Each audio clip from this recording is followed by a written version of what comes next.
بسم اللہ الرحمن الرحیم نحمده ونصلی علی رسوله الکریم اما بعد فاعوذ باللہ السمیع العلیم من الشیطان الرجیم بسم اللہ الرحمن الرحیم صلاۃ والسلام علیک یا رسول اللہ وعلی آلک واصحابک یا حبیب اللہ۔ کل ہم نے ارکان وضو کے متعلق گفتگو ابتدائی طور پر پڑھی تھی۔ ارکان، فرائض، شرائط، رکن، فرض قطعی، فرض عملی اور ان چیزوں کے بارے میں گفتگو ہو گئی تھی۔ آج جو ہے وہ آغاز کریں گے وضو کے جو ارکان ہیں یعنی فرائض ہیں 4، ان میں سے سب سے پہلا فرض جو ہے وہ غسل الوجہ ہے۔ پہلا فرض یہاں سے آغاز کریں گے اور کتاب کو یہاں سے شروع کرتے ہیں۔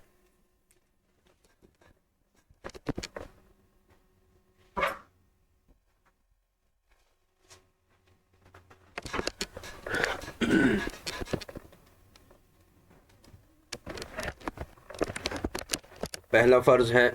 غسل الوجہ، چہرے کا دھونا۔ اب اس میں ہم جو آغاز وضو کرتے ہیں اس میں سب سے پہلے جو ہوتا ہے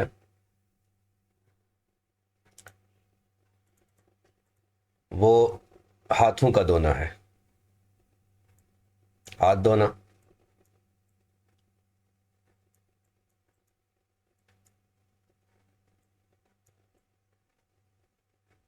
پھر کلی کرنا،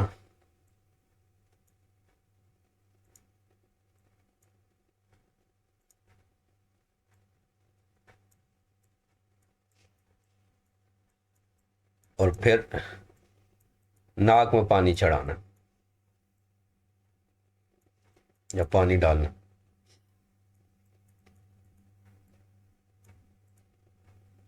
چڑھانا۔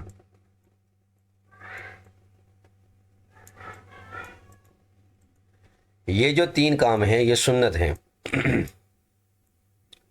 اس کے بارے میں علماء نے جو گفتگو فرمائی ہے وہ یہ ہے کہ ہاتھ پر جب پانی ڈالیں گے تو پانی کا رنگ معلوم ہو جائے گا کہ پانی صاف ہے یا گندا ہے، صاف یا گندا۔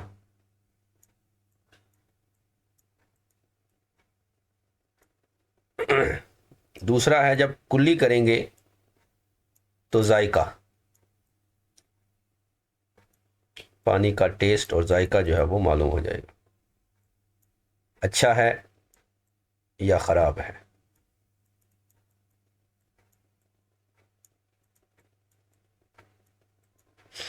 تیسرا جو ہے ناک میں پانی چڑھانا، تو یہ اس کی بو، اسمیل، ٹھیک ہے، اچھی اسمیل، اچھی بو، یعنی خوشبودار پانی یا بدبودار پانی، بدبو دار۔ تو یہ فلسفہ ہے ہاتھ دھونا، کلی کرنا، ناک میں پانی چڑھانا۔ اگرچہ یہ سنت ہیں، یہ تینوں کیا ہیں؟ سنتیں ہیں وضو کی۔ فرض کا آغاز جو ہے وہ چہرے سے ہو رہا ہے، اس لیے فرائض وضو جب ان کا آغاز کیا جاتا ہے تو کس سے کیا جائے گا؟ چہرے سے، نہ کہ ہاتھ دھونا، کلی کرنا، ناک میں پانی چڑھانا۔ یہ سنتیں ہیں، لیکن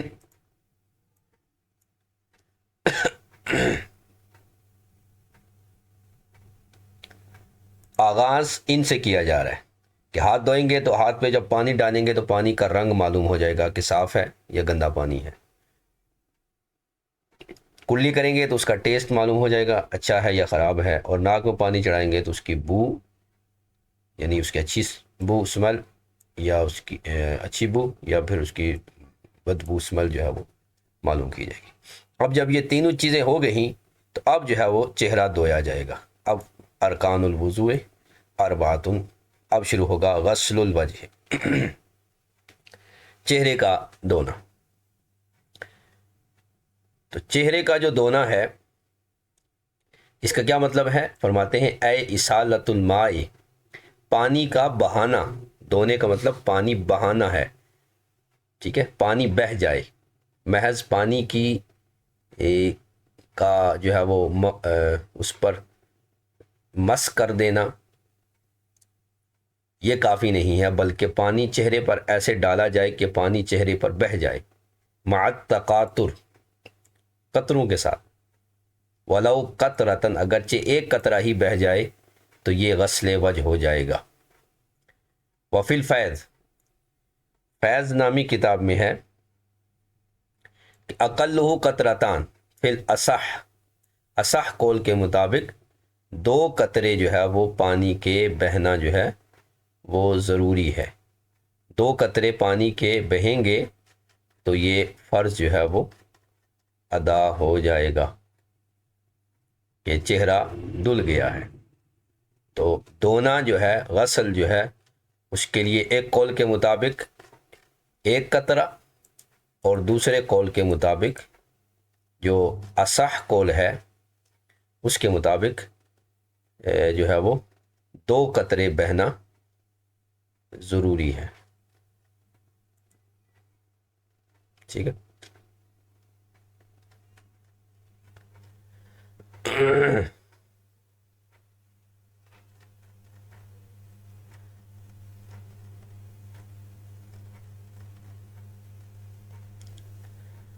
ولو قطرتن، یہ قول جو ہے یہ منسوب ہے عند ابی حنیفہ و محمد، ٹھیک ہے، امام اعظم اور امام محمد یعنی طرفین کی طرف یہ قول منسوب ہے کہ 1 قطرہ بہ جائے یا 2، ٹھیک ہے۔ تو یہ شرح جو ہے وہ شیخ عابد سندھی کی ہے، اس میں یہ موجود ہے۔ حتی لو لم یصل الماء، یہاں تک کہ اگر پانی اس سے نہیں بہا، وہیں طور کے پانی کو تیل کی طرح استعمال کیا تو ظاہر روایت کے مطابق یہ جائز نہیں ہے، یعنی پانی کو تیل کی طرح مالش کرنا پانی کی، اس سے وضو نہیں ہوگا۔ اور اسی سے یہ مسئلہ بھی ہوا کہ قضا لو توضأ بالثلج ولم یقطر منہ شیء لم یجب، اسی طرح برف یا اولوں کو اپنے جسم پر مل لینے سے بھی وضو نہیں ہوگا۔ بارش اولے ہیں یا برف ہے تو ان کو پگھلا کر پانی بنایا جائے گا، اور پھر اس پانی سے جو ہے وہ اس چہرہ دھویا جائے گا، وضو کیا جائے گا کہ پانی بہہ جائے۔ محض برف کو یا اولوں کو چہرے پہ مل لینا، جس طرح تیل ملا جاتا ہے، اس طرح وضو جائز نہیں ہوگا۔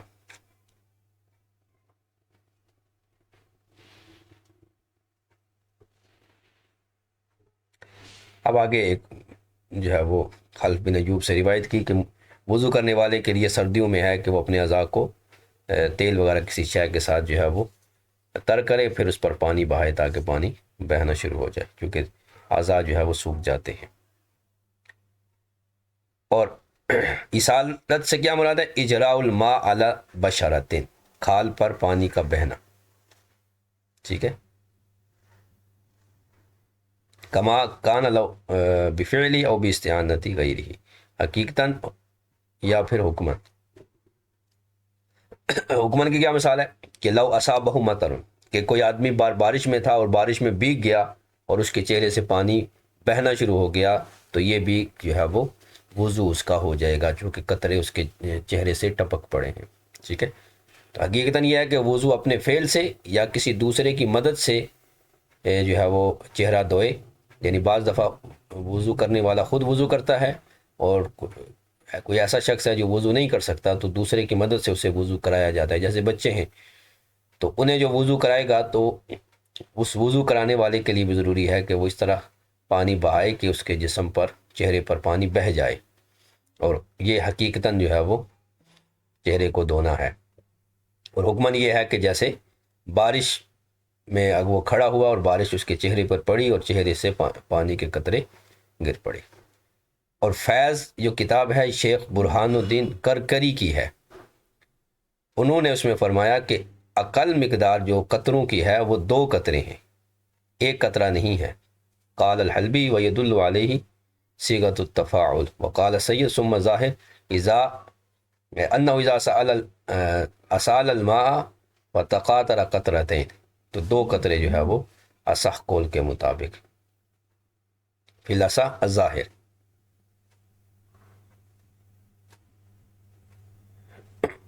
اور اسی طرح امام ابو یوسف سے مروی ہے، وہ فرماتے ہیں محض پانی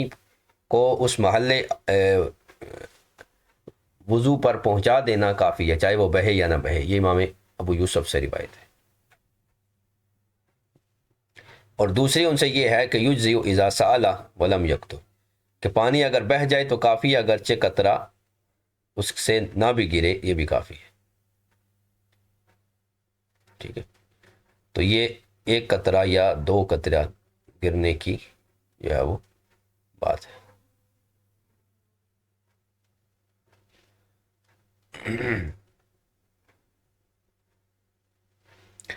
تو اب فقی ابو جعفر فرماتے ہیں کہ یہ جو اختلاف ہے قطرے بہنا امام اعظم اور امام محمد اور قطرے نہ بہنا امام ابو یوسف کے نزدیک، تو اب اس کی دیتے ہیں کہ گرمیوں میں یہ صورت جائز ہے کہ قطرے نہ بہیں، اور سردیوں میں جو ہے وہ پانی کو بہانا ضروری ہے، کیونکہ سردیوں میں کھال خشک ہوتی ہے۔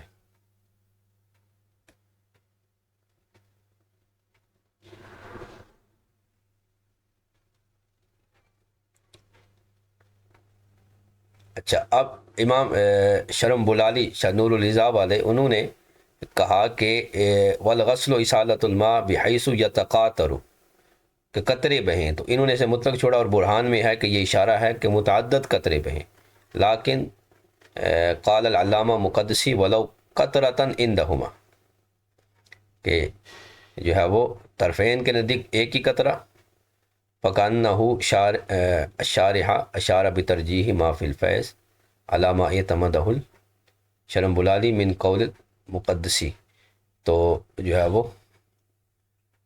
شارح نے جو ہے وہ گویا کہ شارح نے اشارہ کیا کہ ترجیح جو ہے اس میں ہے جو فیض میں ہے، ٹھیک ہے، یعنی 2 قطرے جو ہے وہ بہنا ضروری ہے۔ مرتن کا مطلب یہ ہے کہ چہرے کو 1 مرتبہ دھونا فرض ہے، چونکہ یہ امر ہے فاغسلوا وجوہکم، اور امر جو ہے اس کے بارے میں امر کی بحث میں یہ موجود ہے کہ لا یقتضی التکرار ولا یحتمل، نور الانوار، کہ امر جو ہوتا ہے وہ نہ تکرار کا تقاضا کرتا ہے اور نہ تکرار کا احتمال رکھتا ہے، لہذا یہاں پر بھی انہوں نے ذکر کیا کہ امر فاغسلوا ہے، اور یہ امر جو ہے امر مطلق جو ہے لا یوجب التکرار ولا یحتملہ عندنا، ٹھیک ہے، یعنی احناف نے اس کی مثال دی ہے، جیسے کوئی آدمی اپنی بیوی سے کہتے ہیں طلقی نفسکی، تو اس کے لیے جائز ہے کہ وہ اپنے آپ کو 1 طلاق دے۔ ولو طلقت نفسها السنتین وکانت حرۃ لم تطلق، اگر وہ آزاد عورت ہے اور اپنے آپ کو 2 طلاقیں دیتی ہے 2 واقع نہیں ہوگی، جو کہ امر ہے، اور امر 2 کا احتمال نہیں رکھتا اور تکرار نہیں ہے۔ وَأَمَّا لَوْ طَلَّقَتْ ثَلَاثًا أَوْ سِنْتَيْنِ وَهِيَ أَمَةٌ وَكَذَا وَوَقَعَ كَذَلِكَ، ٹھیک ہے، تو یہ مثال دی کہ امر جو ہے وہ تکرار کا تقاضا نہیں کرتا، لہذا امر ہے فَاغْسِلُوا وُجُوهَكُمْ، لہذا 1 ہی دفعہ چہرے کو دھونا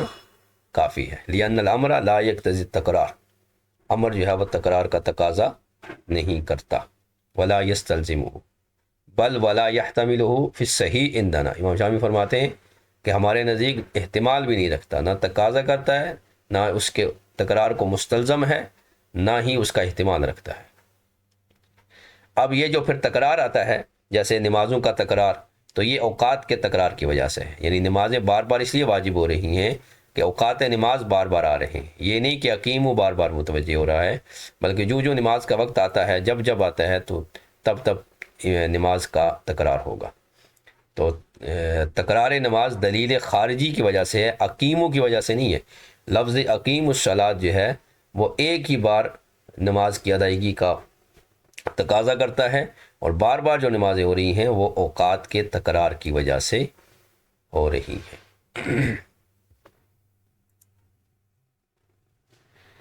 آپ فرماتے ہیں کہ یہ لفظ وجہن، اس کی تحقیق کرتے ہیں کہ یہ لفظ وجہن کیا ہے. فرماتے ہیں وَهُوَ مُشْتَقٌ مِّنَ الْمُوَاجَهَةِ مفاعلہ، یہ باب مفعلہ سے مشتق ہے. ہوتا یہ ہے کہ ثلاثی مزید فی جو ہے وہ مجرد سے بنایا جاتا ہے، لیکن یہاں پر اس کا الٹ ہے کہ اس کو مجرد کو مزید فی سے بنایا گیا ہے. ٹھیک ہے، تو کہہ رہے ہیں کہ اشتقاق الثلاثی من المزید اذا کان اشہر فی المعنی شائع، اذا کان اشہر فی المعنی شائع، کہ ثلاثی مزید فی جب اس معنی میں، ثلاثی مزید فی میں جب شائع ہو، زیادہ ہو، جو ہے وہ مشہور ہو، تو اس وقت جو ہے وہ مجرد کو اس مزید فی سے بنایا جاتا ہے. اس کی مثالیں دیتے ہیں، جیسے لفظ رات، یہ مجرد ہے، کڑک، بجلی، تو اسے ارتعاد سے بنایا گیا ہے. تو ارتعاد کا مطلب ہے اضطراب، جیسا کہ محشی اس کو بیان کرتے ہیں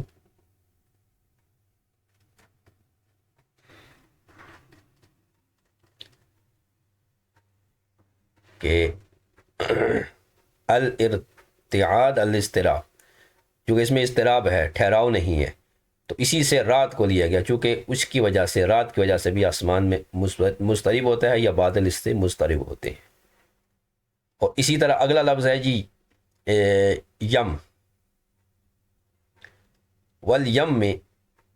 کا اشتقاق الیم میں من التیمم، یم کہتے ہیں دریا کو، اور یہ دریا جو ہے یہ تیمم سے بنایا، تیمم کا مطلب قصد ہے. اور یم کو یم کیوں کہتے ہیں؟ اس لیے کہ لوگ اس کی طرف قصد کرتے ہیں، ارادہ کرتے ہیں، لوگ دریاؤں کی طرف جاتے ہیں سفر کے لیے، کشتیاں وغیرہ وہاں پر ہوتی ہیں. تو فرماتے ہیں کہ یم بحر ہے اور یہ تیمم سے ہے، اور تیمم کا معنی قصد ہے. اور کشاف نے کہا کہ لوگ اس کی طرف قصد کرتے ہیں، اس لیے جو ہے وہ اس سے یم کہتے ہیں، یعنی وہ چیز جس کی طرف قصد کیا جائے، یعنی دریا. اور اسی طرح آگے جو ہے اور بھی چیزیں بیان کی ہیں، جیسے اشتقاق البرج من التبرج، برج جو ہے وہ تبرج سے ہے، اس میں ظاہر ہونا، تبرج جو ہوتا ہے وہ ظاہر ہوتا ہے، لہذا برج بھی ظاہر ہوتا ہے. اور اسی سے فائق میں کہا کشاف نے الفائق کہ جن جو ہے من الاجتنان سے ہے، تو اجتنان جو ہوتی ہیں وہ آنکھوں سے غائب ہیں، لہذا جن بھی جو ہوتے ہیں وہ آنکھوں سے غائب ہوتے ہیں. تو اب یہاں پر انہوں نے ایک بحث کی ہے اشتقاق کی، مطلب شامی فی معنی الاشتقاق و تقسیم ہی الی ثلاثتی اقسام، کہ مشتق جو ہے اس سے مراد اشتقاق ہے. اور اشتقاق کیا ہے؟ الاخذ مجازن، کہ یہاں پر جو ہے وہ اس کا معنی مجازی طور پر مراد دینا ہے، اور ان کے درمیان علاقہ مطلق اور تقیید کا، اطلاق اور مقید کا ہوتا ہے. کہ اشتقاق صرف میں جو ہوتا ہے وہ ایک کو اخذ واحد من الاشیاء العشرہ، یعنی مصدر سے اشتقاق ہوتا ہے، اور مصدر سے 11 چیزیں جو ہے وہ بنائی جاتی ہیں، ماضی، مضارع، امر، نہیں. امر کو نہیں کچھ شمار نہیں کیا، اس لیے ویسے 12 ہوتی ہیں، لیکن امر نہیں بھی جو ہے وہ امر ہی کے تحت آئے گی. اس میں فاعل، مفعول، صفت مشبہ، اس میں تفضیل، ظرف، اس میں زمان، مکان، آلہ وغیرہ، جبکہ ظرف اس میں سے نہیں ہے. لیکن تعریفات سید جو ہے نا، سید جرجانی تعریفات، اس میں فرماتے ہیں کہ اشتقاق جو ہے نا، اس کا معنی ہے نزع لفظ من آخر بشرط مناسبتہما معنی و ترکیبا، کہ اشتقاق کہتے ہیں لفظ کو، ایک لفظ کو دوسرے لفظ سے کھینچنا، بنانا، اس شرط کے ساتھ کہ ان دونوں میں معنن اور ترکیباً کوئی مناسبت ہو، جبکہ صیغہ دونوں کا مغایر ہو. تو ان میں اگر تناسب فی الحروف اور ترتیب ہے کہ حروف بھی ایک جیسے اور ترتیب بھی ایک جیسی، جیسے ضربا من الضرب، تو یہ اشتقاق کے صغیر ہے. اور اگر صرف معنی میں تناسب ہے، لفظ اور معنی میں تناسب ہے دون ترتیب، ترتیب میں تناسب نہیں ہے، جیسے جابازہ کو جازابا سے بنایا تو یہ اشتقاق کبیر ہے، اور اگر نہ حروف میں اور نہ ترتیب میں تناسب ہے، صرف مخرج میں تناسب ہے کہ دونوں کا مخرج ایک ہے، جیسے آنا کا نع کا، تو عین اور نہ من النح کی، تو یہ جو ہا ہے عین اور ہا کا مخرج ایک ہے یعنی حلق، تو اسے اشتقاق اکبر کہتے ہیں۔ تو یہاں اس سے مراد جو ہے وہ اشتقاق ہے۔ تو فرماتے ہیں کہ کبھی اس کو اصغر، صغیر، اکبر بھی کہتے ہیں، کبھی اصغر، اوسط اور اکبر بھی کہتے ہیں، اور اول جو ہے وہ زیادہ مشہور ہے، اور ہماری بات جو ہے وہ پہلے میں ہے، یعنی اشتقاق صغیر میں ہے۔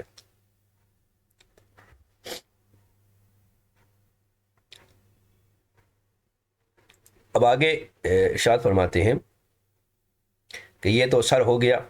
چہرہ، کہ چہرے کو دھویا جائے گا، اور دھونا ایک روایت کے مطابق ایک قطرہ بہہ جائے، اور اصح قول کے مطابق 2 قطرے بہہ جائیں تو یہ دھونا شمار ہوگا، اور 1 مرتبہ دھونا فرض ہے، جو کہ یہ امر ہے، اور امر تکرار کا تقاضا نہیں کرتا۔ پھر وجہ جو ہے وہ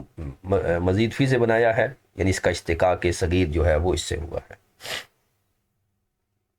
اشتقاق اس کا ہوا ہے۔ اب یہاں سے شروع کرتے ہیں کہ چہرے کو کہاں کہاں سے دھونا، کہاں سے لے کے کہاں تک دھونا فرض ہے۔ تو اس کی ابتدا ہوگی من مبدأ سطح جبہتہ،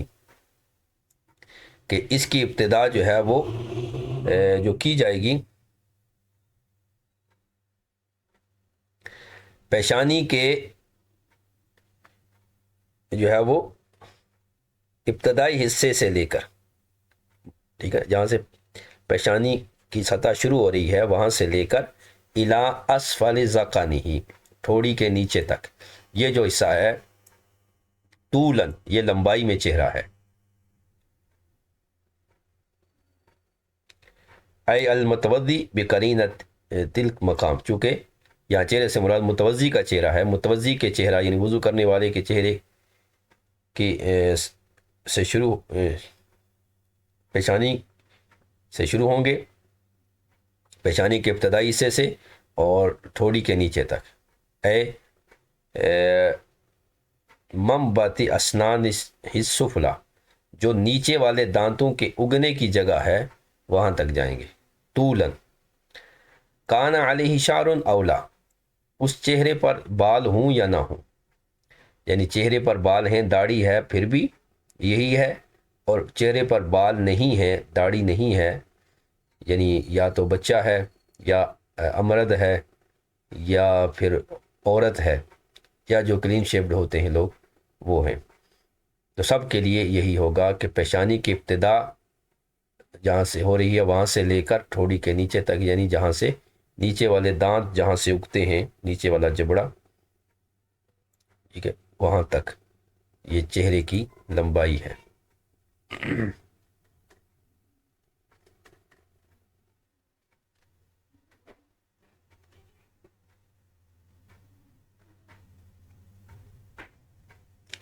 تو زکن کی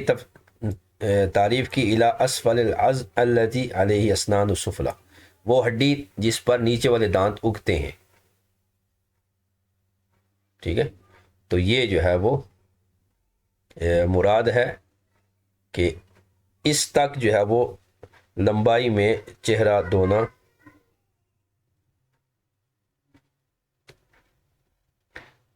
یہ واجب ہے، یہ کیا ہے، فرض ہے۔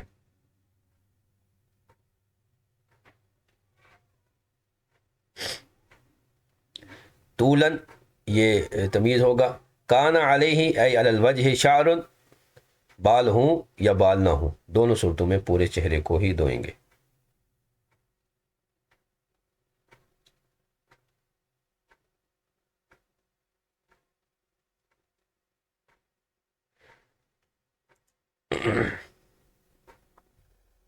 اچھا، اب یہاں پر جو یہاں نئی تعریف کی ہے، اور ایک خاص تعریف سے یہاں پر مصنف نے عدول کیا ہے، عدلہ من قولہم من قصاص شعرہ، یعنی عدلہ عدول کیا اس قول سے کہ جنہوں نے تعریف کی ہے قصاص شعری، اس سے مصنف نے عدول کیا، یعنی مبدا سطح جبہتی ہی کا لفظ کہا، قصاص شعری نہ کہا۔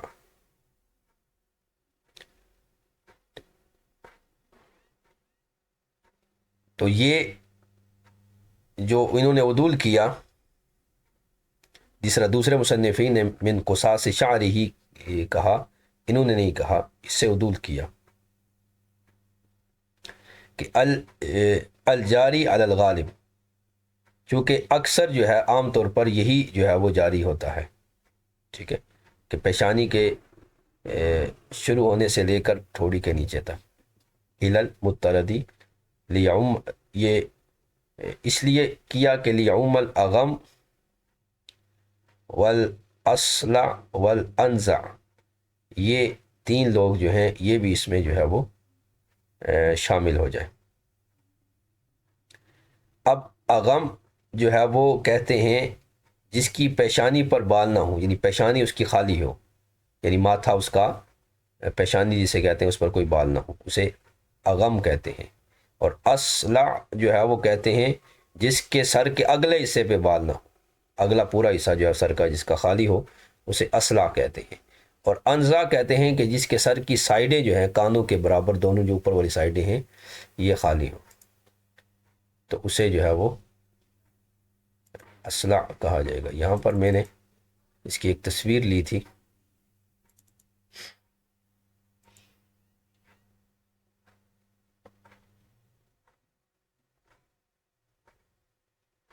وہ اگر اوپن ہو گئی تو ہم اس کو بھی دیکھ لیتے ہیں کہ اس میں یہ بالوں کے انداز جو ہے وہ عربی میں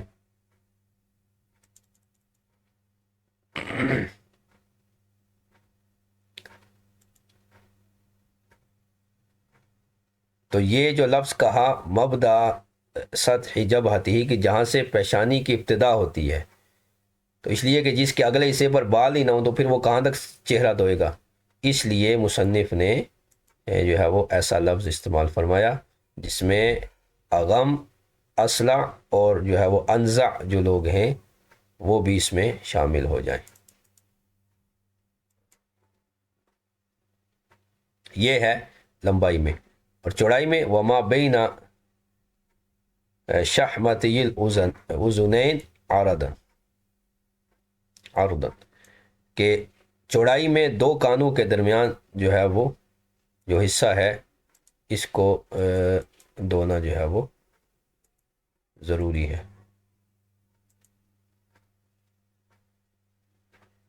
وحینئذ، اب دو کانوں کے درمیان جو حصہ ہے تو کان جو ہے وہ چہرے میں داخل نہیں ہے، اس پر حدیث ہے الاذنین من الراس، کان سر میں ہیں، لہذا وہ سر کے مسح کے ساتھ ان کانوں کا مسح کریں گے، کانوں کا۔ اب یہ دیکھیں یہ وہ الاغم آ گئے ہیں، ٹھیک ہے، اور اس کے بعد اصلع، ٹھیک ہے، کہ اگلے حصے پر جو ہے وہ بال نہیں ہیں، اور اقرع یہ بالکل گنجا ہوتا ہے، اور انزع جو ہے وہ یہ جس کی جو ہے وہ سائڈوں پر بال نہیں ہوتے۔ تو اب جب ہم کہیں گے کہ بال اگنے کی جگہ، تو اس کے اگنے کی جگہ کہاں سے ہے جی؟ یہ تو یہاں سے آدھے سر سے شروع ہو رہا ہے، اور اقرع بھی اسی طرح ہے، اس لیے جہاں سے کہا کہ جہاں سے پیشانی شروع ہوتی ہے، پیشانی کے شروع ہونے سے لے کر ٹھوڑی کے نیچے تک یہ جو حصہ ہے یہ لمبائی میں چہرہ ہے، اور چوڑائی میں ایک کان کی لو سے لے کر شحمتی الاذنین دوسرے کان کی، تو یہ کان جو ہے وہ چہرے میں داخل نہیں ہوں گے۔ فرماتے حین ایزن، تو اس وقت جو ہے یہ سب کیا ہو جائیں گے، اس میں یہ داخل ہو جائیں گے۔ فیجب غسل المیاقی وما یظہر من الشفۃ عند انضمامہما، پس ضروری ہے کہ دھونا میاقی کو، میاقی جو ہے یہ آنکھ کا وہ حصہ جو ناک کے طرف ہے، ٹھیک ہے، آنکھ کا وہ حصہ جو ناک کی طرف ہے اس کو کہا جائے گا، ٹھیک ہے، میاقی۔ تو اس میں بعض دفعہ جو ہے وہ کوئی گندگی وغیرہ آنکھ کی جو ہے وہ جمع ہو جاتی ہے تو اس کو دھونا جو ہے وہ ضروری ہے. یعنی آنکھ بند کریں تو جو میل کچیل باہر رہ جائے اس میل کو اتارنا جو ہے وہ ضروری ہے. یہ والا حصہ جو ہے نا آنکھ کا جو ناک کی طرف ہے اس میں اگر کوئی گندگی وغیرہ رہ جائے تو اس کو دھونا جو ہے وہ ضروری ہے. ٹھیک ہے. یہ والا حصہ آنکھ کا اس طرف ناک کی طرف جو حصہ ہے اسے میاکی کہتے ہیں کہ میاکی کو دھونا ضروری ہے. وما یظہر من الشفۃ، اسی طرح جب ہونٹ ملائیں تو ملانے کے بعد ہونٹوں کا جو حصہ باہر رہ جاتا ہے ظاہر رہتا ہے اس کو دھونا بھی ضروری ہے، اور جو اندر چھپ جاتا ہے ہونٹوں کا حصہ اسے دھونا ضروری نہیں ہے. وما بین العذار والاذنین، اور اسی طرح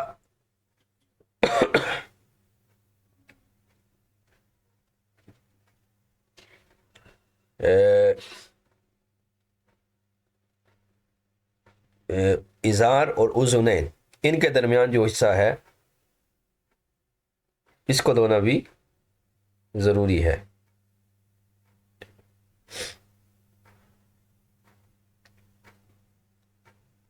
یعنی کان اور لو کے درمیان جو حصہ ہے اس کو دھونا بھی جو ہے وہ ضروری ہے. چوڑائی میں دونوں کانوں کی لو کے درمیان کا جو حصہ ہوگا اس کو دھونا بھی ضروری ہے. لدخولہ فی الحد، چونکہ یہ اس حد چہرہ میں داخل ہے. وہ بھی یفتہ، اور اسی کے ساتھ فتویٰ دیا گیا ہے.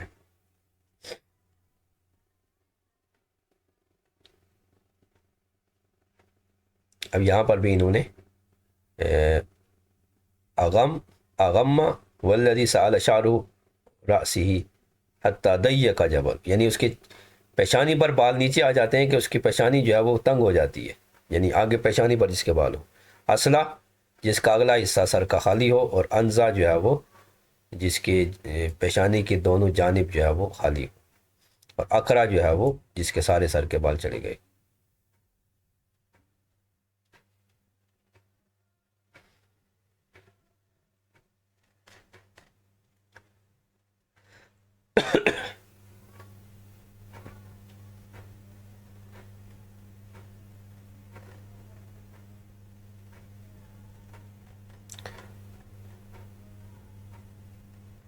وبہ یفتہ، یعنی کانوں اور اس کی لو کے درمیان جو سفیدی ہوتی ہے وہ جو حصہ ہے اس کو دھونا ضروری ہے. وبہ یفتہ ظاہر الروایہ هو الصحیح وعلیہ اکثر المشائخ.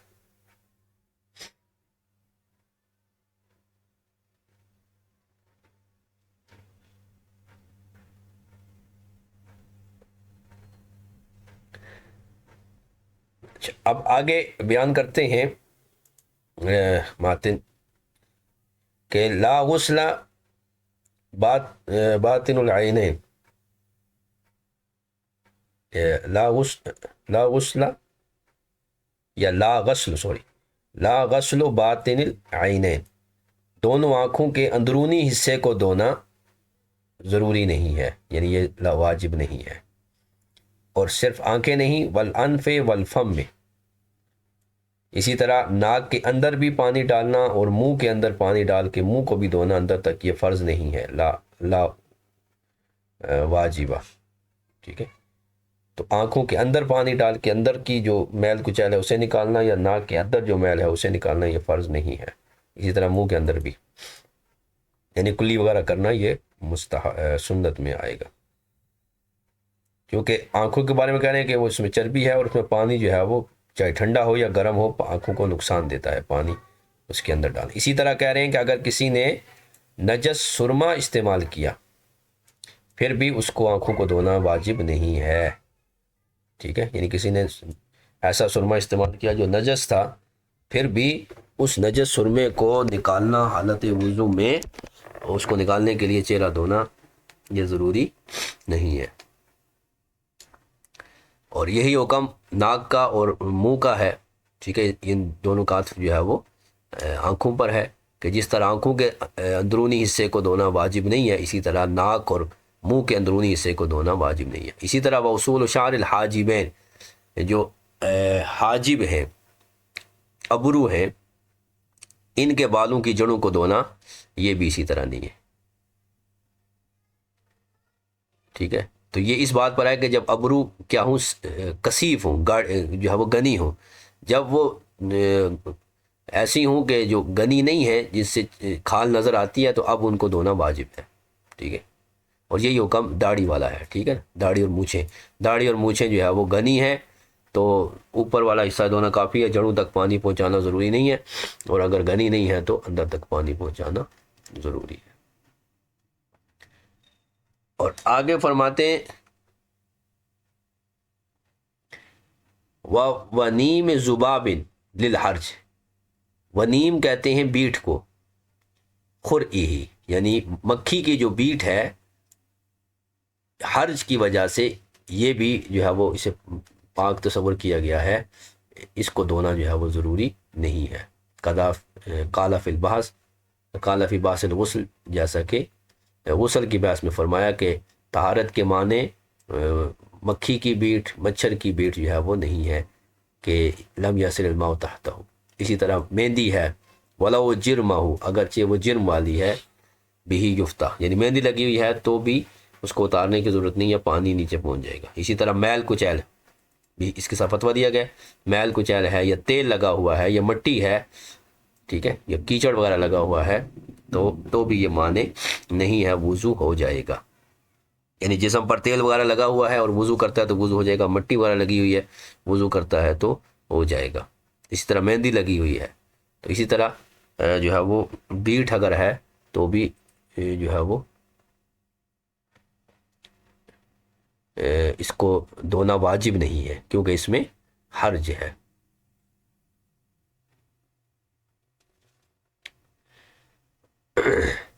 اب یہاں سے بیان کرتے ہیں ہاتھوں کا دھونا، دوسرا فرض جو ہے وہ یہاں سے بیان ہوگا۔ تو آج کی کلاس میں ہم نے پہلا فرض غسل وجہ کو پڑھا، پہلا فرض غسل وجہ، اس کی مقدار،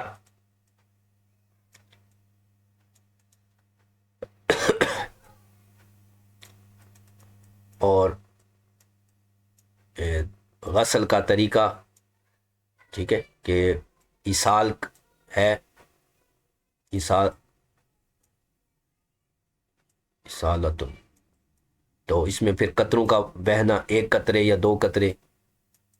ایک قطرہ، قطرتن یا قطرتان، ٹھیک ہے۔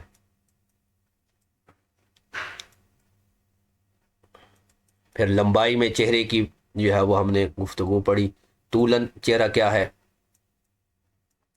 کہ جہاں سے پیشانی شروع ہوتی ہے، نہ یہ کہ پیشانی کے بال جہاں سے شروع ہوتے ہیں، تو یہ کنز وغیرہ کتابوں نے یہ ذکر کیا کہ جہاں سے پیشانی کے بال شروع ہوتے ہیں، تو یہ موقف درست نہیں ہے، بلکہ جہاں سے پیشانی شروع ہوتی ہے یہ لمبائی کا آغاز ہے، اور جہاں پر جس ہڈی پر دانت اگتے ہیں نیچے والے، ٹھیک ہے نا، ذقن، تو یہ اس کی انتہا ہے، چاہے داڑھی ہو یا نہ ہو، ٹھیک ہے، دونوں کے لیے۔ اب داڑھی ہے تو داڑھی لمبی ہے تو بھی جو ہے اس کے لیے اسی ذقن تک دھونا جو ہے وہ واجب ہے، اس سے نیچے لٹکی ہوئی داڑھی کو دھونا ضروری نہیں ہے۔ اور چوڑائی میں دونوں کانوں کی لو کے درمیان جو حصہ ہے اس کو جو ہے وہ دھویا جائے گا، کان جو ہے وہ چہرے میں داخل نہیں ہے، الاذنان من الراس۔ آج کی گفتگو جو تھی طہارت کے پہلے فرض غسل الوجہ، چہرے دھونے کے متعلق تھی، تو آج ہم نے اس بحث کو مکمل کر لی۔ اب اگر کسی نے کوئی بات کرنی ہو، کوئی سوال کرنا ہو تو وہ کر سکتا۔ وعلیکم السلام۔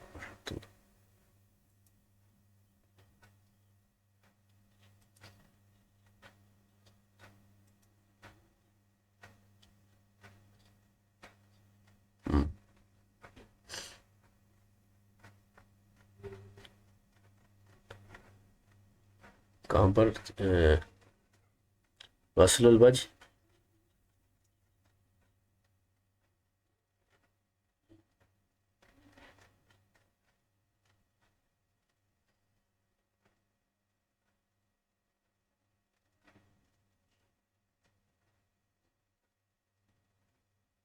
اچھا ٹھیک ہے، اور دوسرا سوال کوئی؟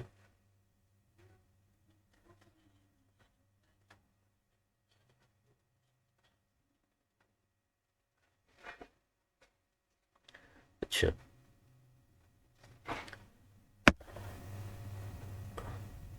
پہلا سوال آپ کا اشتقاق والی بحث سے تھا۔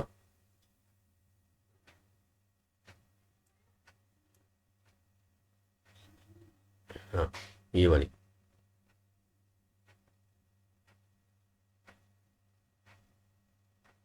اچھا، اس میں جو ہے وہ بیان کیا کہ لفظ وجہن جو ہے یہ کیا ہے، مجرد ہے، اور اس کو مواجہتن سے بنایا گیا ہے، ٹھیک ہے، چونکہ یہ جو مواجہتن ہے یہ لفظ مزید فی میں زیادہ جو ہے وہ معروف ہے، اور جب کوئی لفظ جو ہے وہ ثلاثی مزید فی میں زیادہ معروف ہو تو اس سے مجرد جو ہے وہ اس کا اشتقاق جو ہے وہ کیا جا سکتا ہے، جیسے اس کی مثالیں دی ہیں، ٹھیک ہے، کہ جیسے رات جو ہے اس کو ہم کڑک کہتے ہیں، تو اب یہ ارتعاد سے ہے جو کہ مزید فی ہے، تو ارتعاد کا مطلب جو ہے وہ مضطرب ہونا،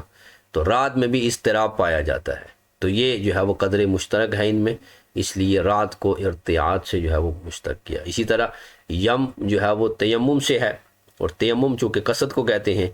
تو یم یعنی دریا کو بھی یم کہنے لگے اس لیے کہ لوگ دریا کی طرف بھی قصد کرتے ہیں۔ تو مزید فی میں اگر معنی مشہور و معروف ہو تو اس میں مجرد کو اس سے مشتق کرنے میں کوئی حرج نہیں۔ ویسے مزید فی جو ہے وہ مجرد سے بنتا ہے، لیکن کوئی معنی مزید فی میں جا کر کیا ہو جائے معروف و مشہور ہو جائے تو پھر اس سے جو ہے وہ اس سے مشتق کرنے میں کوئی حرج نہیں ہے۔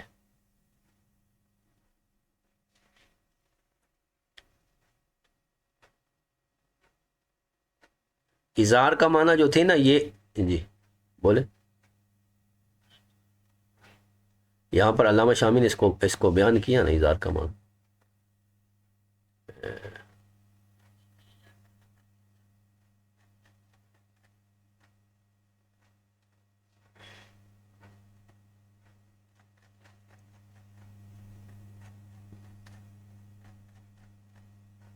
یہ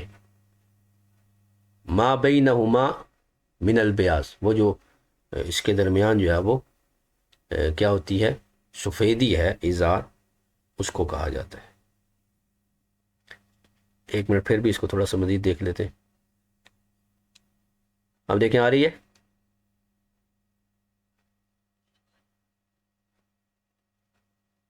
اچھا ایک منٹ،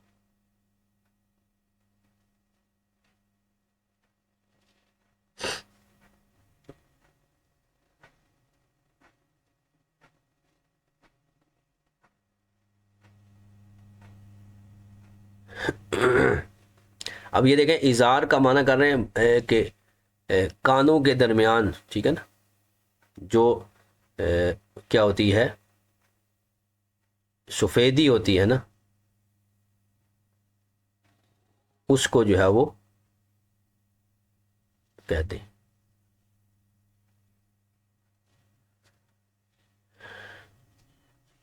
ہاں کن پٹی کہہ سکتے ہیں، یعنی یہ جو اس کے درمیان جو جگہ ہے نا، اب میں ایک منٹ اس کی اگر تصویر میں دیکھ لوں تو یہ چہرے اور کان کے درمیان ایک جگہ جو ہے نا وہ ایک بنتی ہے، ٹھیک ہے، یعنی لو سے کان اور لو کے درمیان جو ہے نا ایک یہ جگہ بنتی ہے، تو اس کو جو ہے وہ اظہار کہیں گے۔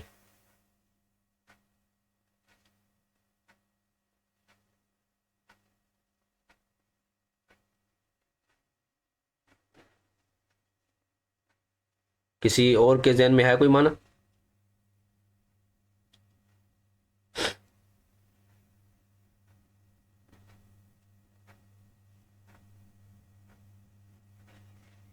جی، تو یہ کان پٹی ہی ہوگی، جی